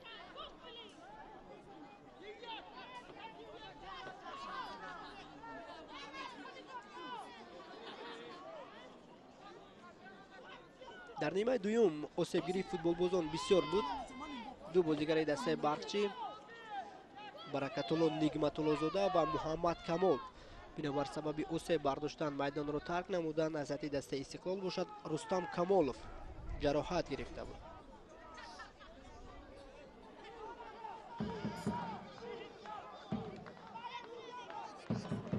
همکنون هیئت ذخیروی باشگاه استقلال با ما نشان داده می شود. فوتبال بازانی خیلی هم جوان هستند در هیئت این تیم، از جمله رمضان بختلیف، مهربان عادلزاده، اینچنین محمد نظریه، بازیگران عضو منتخب نورسانی تا 17 ساله تاجیکستان که همگی چند روز پیش از کشور عربستان سعودی با به دست آوردن رقابت چمپیونات جهان به وطن برگشتند. به خصوص در هیئت نورسانی کشور ما محمد نظریه، رمضان بختلیف، مهربان عادلزاده و چند از دیگر بازیگران هنرنمایی خوب داشتند. از صدر جدول گروهی دی به مرحله پلی آف برآمده امکان اشتراک در قهرمانی جهان را صاحب شدند، ولی در بازی مرحله چهارک نهایی منتخب نورسانی تا 17 ساله کشور ما از کره جنوبی به شکست روبرو گردید. ولی هدف اساسی منتخب نورسانی تا 17 ساله کشور ما این به دست آوردن رقابت به چمپیونات جهان بود که خودی همین سال در کشور قطر برگزار می شود.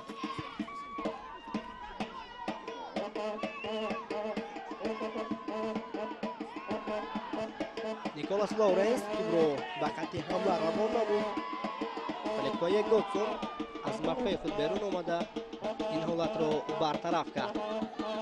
علیشر جلیلوف دقیقه های کمتر باقی ماند تا انجام وقت اساسی این دیدار و طوری میبینیم فوتبال بازان دسته میزبان مهمان با برتری همگی یک توپ در حساب پیش صفند.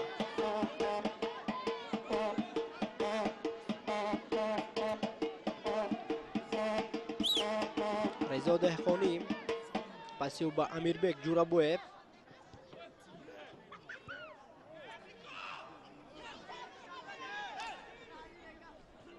فعلا دسته استقلال در حساب خویش 13 امتیاز دارد با به دست آوردن 4 پیروزی و 1 نتیجه مساوی. اگر دسته مذکور در رقابت امروزه به غلبه دست یابد پس امتیازهای خویش را به 16 عدد رسانیده موقع خویش را در جدول عمومی لیگ عالی مستحکمتر خواهد کرد. رضا دهقانی یک نفر را فریب داد، فرصتی بسیار هم خوب و از پهلوی دروازه ضربه زده رستم سایرف میدان را ترک نمود. امکانیت بهترین گلزنی برای حمله‌ور دسته استقلال از بین رفت. بعد از آن که رستم وارد میدان گردید رضا دهقانی به کنار راست می رود، ولی از دقیقه اول در هیئت دسته استقلال به حیث هجومگر مرکزی محض رضا دهقانی هنرنمایی داشت.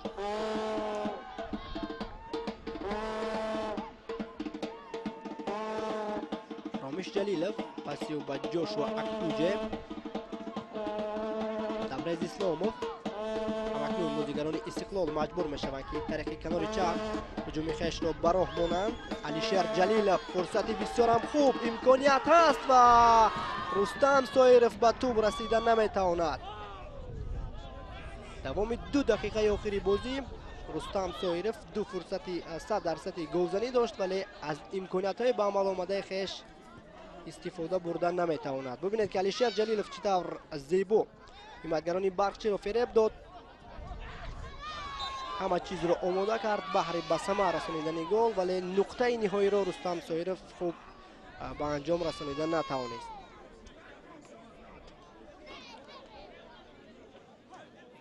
جوشوا معذرت نیکولاس لورنس نیم حمایتگری تکیه‌گاهی باشگاه استقلال جراحت گرفته است.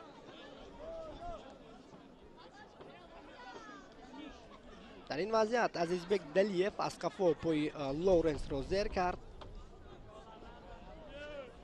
طور میبینیم مصیب برداشته نیکولاس لورنس تا جای جدی هم هست. دیگر بار طبیب دسته استقلال به میدان وارد می شود.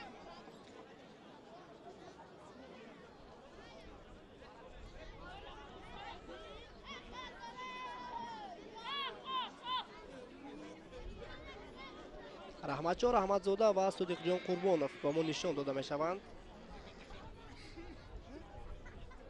البته صدیق جان قربانوف دفاعگر تیم ملی تاجیکستان است و رحمتشاه رحمتزاده باشد و در هیئت منتخب تا 20 ساله کشور ما بازی میکند. بارها صدیق جان قربانوف نیز به هیئت منتخب جوانان تا 20 ساله کشور ما نیز دعوت شده است. شوخی های رستم سایرف با همدسته سابق خویش مهران مدامینوف. بار دیگر یادآور میشوم که موسم گذشته مهران مدامینوف در هیئت دسته استقلال بود. امکانات گلزنی برای رستم سایرف دیگر بار از جانب کارگردان با ما نشان داده می شود. پس بسیار هم زیبا از جانب احتم نظرف علیشیر جلیلوف نیز در ادامه هجوم عملکردش قابل توجه بود.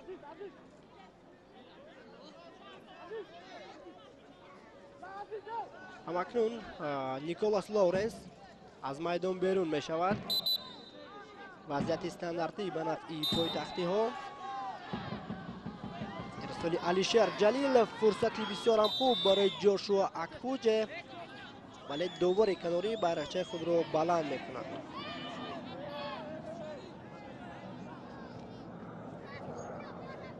بله هنگام ارسال کردن توپ به داخل جریمه‌گاه رستم سایرف و جوشوا اکپوجه در حالت نوبازی بودند.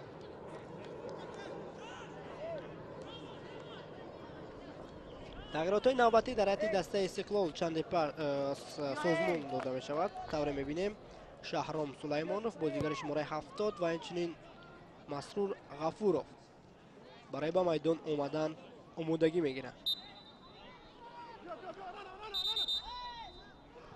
اینجا دوباره اشاره میکند که باید نخست تغییرات انجام داده شوند.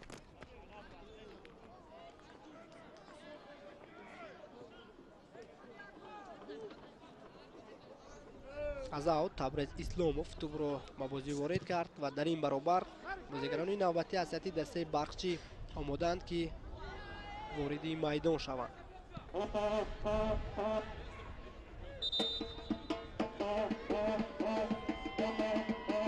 بازیگر شماره 24 نیکولاس لورنس بنابر سبب جراحت گرفتن از میدان بیرون می شود و به جای او فوتبالبازی شماره 70 شهرام سلیمانوف به بازی می آید.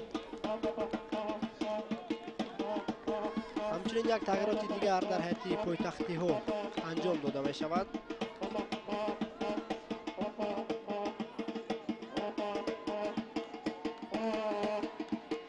رضا دهقانی بازیگری رقم 77 میدان را ترک نمود و با جای او مسرور غفوروف وارد میدان گردید.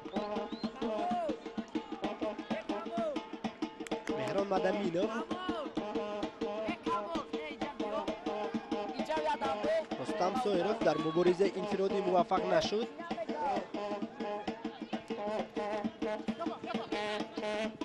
علیشر جلیل فشار آورد و اوت کار کرد.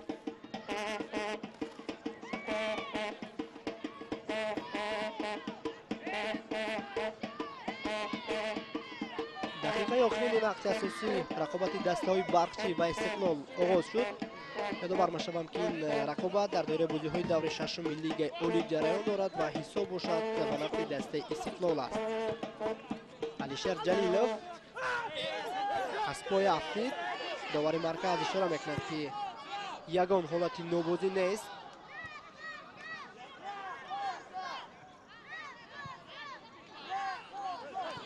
نوبت احتم نظرف هجوم فوتبالبازان شهر دوشنبه را ادامه خواهد داد. ارسال احتم به مرکز جریمه‌گاه و مهربان غفورزاده توپ را داده از میدان بیرون کرد. انا همان حالتی که در داخل جریمه‌گاه دسته برقچی به میان آمد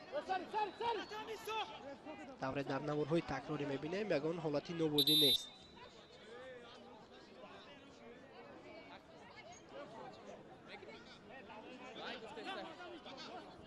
فوتبالباز شماره 49 از سطح دسته برقچی فریمپونگ بواتنگ از میدان گرفته می شود.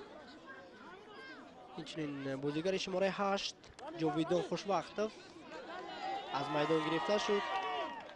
از سطح خیبانی میدان دو لیگیونر بازیگر شماره 21 دوبیرامین و اینچنین بازیگر شماره 26 پاتریک آرتور با بازی آمدند.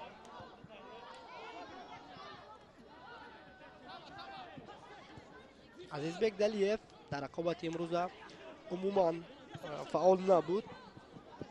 شهرام سلیمانوف، احتم نظرف ترکیب‌های بسیار هم زیبا.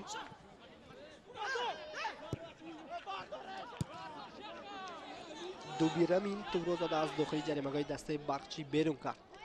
خوب داور مرکز به وقت اساسی نیمه دوم 7 دقیقه اضافه کرد. واقعا هم در نیمه دوم تلفیابی وقت دیده میشد. اونجا آسیبگیری فوتبال بازان بود، بعدا انجام دادن تغییرات ها و در عموم بر هدر رفتن وقت را داور مرکز به نوبت گرفته جمع و جمع 7 دقیقه اضافه کرد. برتری یک توپ را از بین بردن امکان پذیر است به شرطی که حریف از امکانات گلزنی خویش استفاده کند. اشاره می شود که امیربک جورابویف در وضعیت قبلی غیر قاعده عمل کرده است. بر مقابل مهران مدامینوف، رحمتشور احمدزاده، پاتریک آرتور،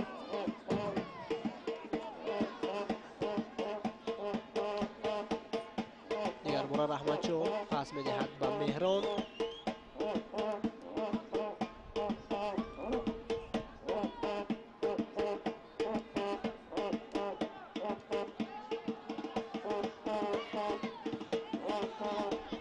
دسته برقچی در رقابت امروز تاخیر برای از باخت نجات یافتن مبارزه خواهد بود. شهرام سلیمانوف قاعده بازی را ویران کرد.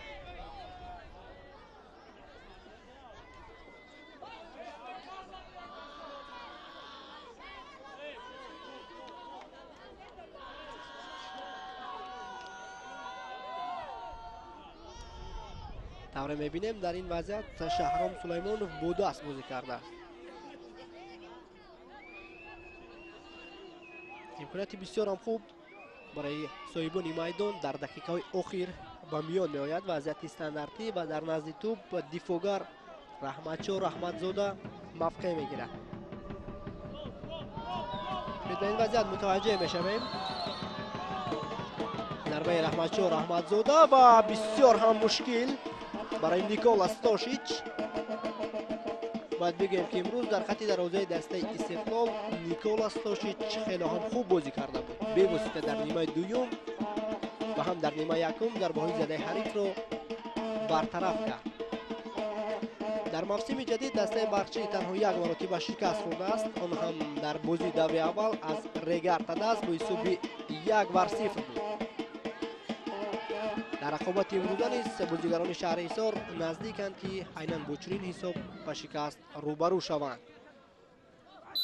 ژایروس اونانا تا آخر مبارزه برد و اندک جراحت نیز گرفت.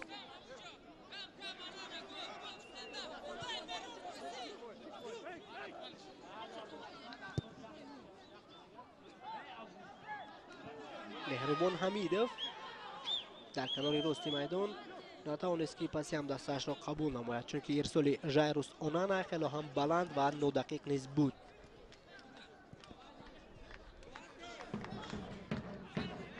شهرام سلیمانوف همکنون علیشر جلیلوف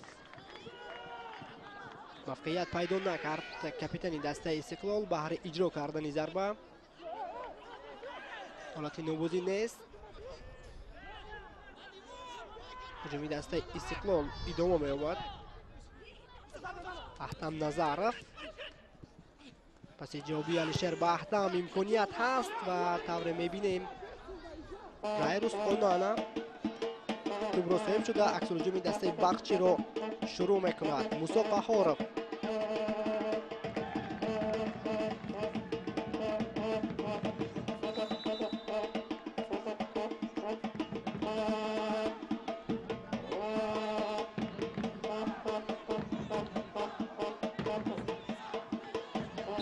بازی بیرون گردید. در این وضعیت رستم سایروف از قفا با ژایروس اونانا یک برخورد داشت.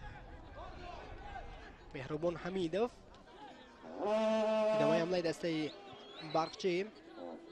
دوبی رامین پاتریک آرتور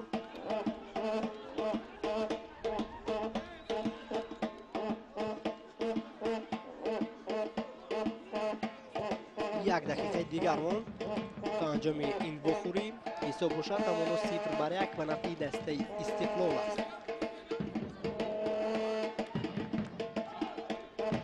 در قیاس با دیگر تیم هم دسته برقچی بر مقابل تیم های پرقوت موسم امسال هم خوب بازی میکند. بیوسته شاگردان الفبک بیراموف در دور اول با باشگاه ریگارتا دست عیناً چنین هنرنمایی داشتند.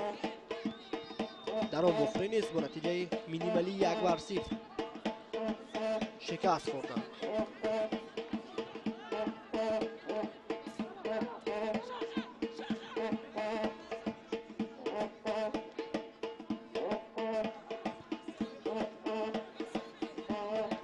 ثانیه های با شمار ماند تا انجام رقابت دسته برقچی و استقلال.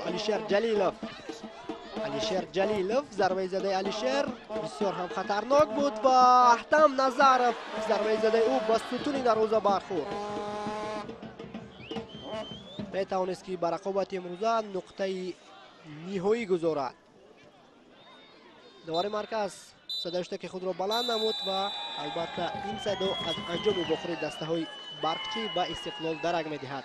در بازی آخرین دور ششمی موسم جاری لیگ برتر قهرمان فعلی مسابقه باشگاه استقلال با نتیجه مینیمالی 1-0 به غلبه دست یافته با کسب 16 امتیاز در زینه اول جدول عمومی چمپیونات موقع میگیرد. پیروزی دسته استقلال را در این رقابت لیگیونر و حمایتگر مرکزی آن نفر که این زمان در اکران‌های ما و شما است جوشوا اکپوج تامین نمود.